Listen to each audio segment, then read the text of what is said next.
தானம்மா கல்யாணம் முடிவு பண்ண என்று கோபமாகவே கேட்டார். யாரை கேட்டு நான் முடிவு பண்ணணும்? உனக்கு வயசு 21 தாண்டிடுச்சு.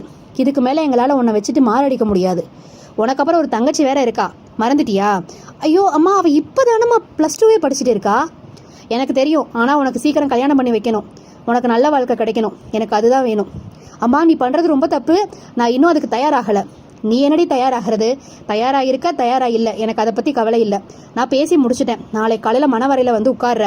இல்லை நான் உட்கார மாட்டேன் அப்படின்னா தாராளமாக இப்பயே எங்கேயாவது கிளம்பி போய் தொலை. நான் இந்த உத்தரத்தில் அப்படியே தூக்கில் தொங்குறேன். ஆத்தா அப்பத்தா எல்லாரும் என்னை சபிச்சுட்டு போகட்டும். அம்மா, ஏம்மா இப்படிலாம் பேசுகிற? நான் என்ன சொல்லி உனக்கு புரிய வைப்பேன்? போதுண்டி, இப்போவே எல்லாரும் உன் பொண்ணா இல்லை பையனான்னு என்னை கேட்குறாங்க. கொஞ்சம் கூட யாரை பார்த்தாலும் சிரிக்க மாட்டேங்கிற. மாம மகன் அத்தை மகன் யாரையாவது பார்த்தா வாந்தி வர்ற மாதிரி இருக்குன்னு மூஞ்சியை திருப்பிட்டு போற.